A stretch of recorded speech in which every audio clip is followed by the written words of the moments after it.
بزرگ یہ فرماتے ہیں کہ بھائی رمضان کے اندر امام غزالی رحمۃ اللہ نے لکھا کہ رمضان میں روزہ تو رکھتے ہی ہو، لیکن حضرت امام غزالی فرماتے ہیں تم لوگوں نے یہ دھندا کر رکھا ہے کہ دن بھر تو روزے سے رہے، رات کو جب وقت آیا افطار کا اور کھانا کھانے کا تو اتنا کھاتے ہو کہ سب نفع نقصان برابر ہو جائے، یعنی جتنا دن میں بھوکے رہے تھے تو رات کو اتنا ہی ڈبل کھا لی،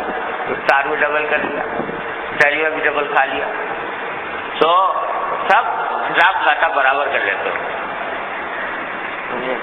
تو اس کا نتیجہ یہ ہے، وہ فرماتے ہیں کہ روزے کا جو فائدہ ہونا چاہیے تھا، روزے کا جو فائدہ ہونا چاہیے تھا کہ ذرا سا نفس خوشی ہو، نفس کچلا جائے اور اس کو ذرا بھوکا رہنے کی عادت پڑے،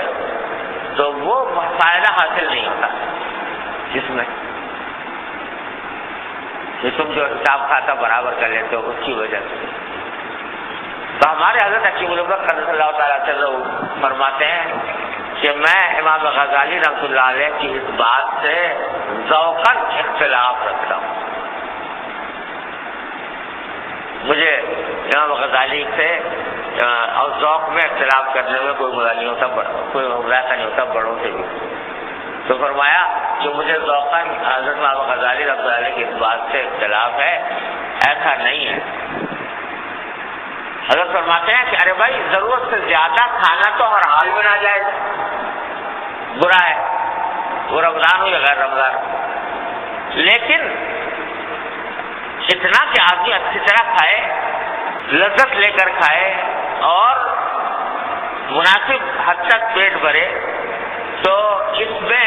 رمضان کے اندر کوئی حرج نہیں۔ بلکہ حضرت فرماتے ہیں کہ حضور اقدس صلی اللہ علیہ وسلم نے فرمایا کہ اللہ تعالیٰ اس مہینے میں مومن کے رزق میں اضافہ فرماتے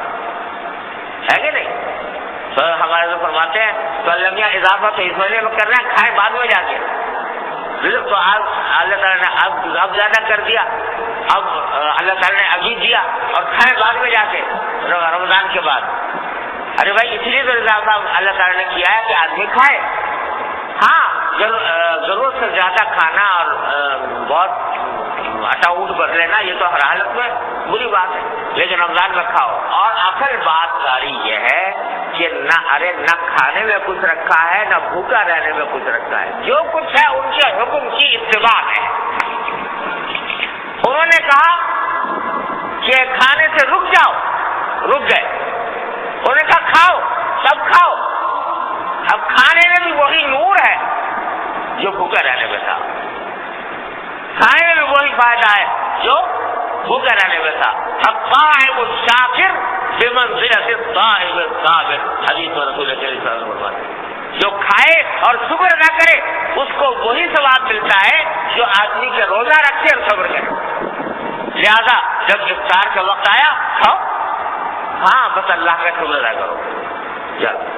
آپ نے نہ صرف یہ کہ یہ افطار عطا فرمایا بلکہ اس افطار کی لذت عام دنوں کی لذت سے زیادہ بڑھا دی، لہٰذا اللہ آپ کا شکر، اللہ لک الحمد ولک الشکر۔ ارے جب اللہ تعالیٰ توفیق عطا فرما دے، شکر کی عادت ڈال لو، شکر کی عادت پڑ جائے تو میں سچ کہتا ہوں کہ ہر لقمے کے ساتھ شکر نکلتا ہے، ہر لقمے کے ساتھ شکر نکلتا ہے۔ اللہم لک الحمد ولک الشکر۔ ادھر لقمہ کھا بھی رہے ہو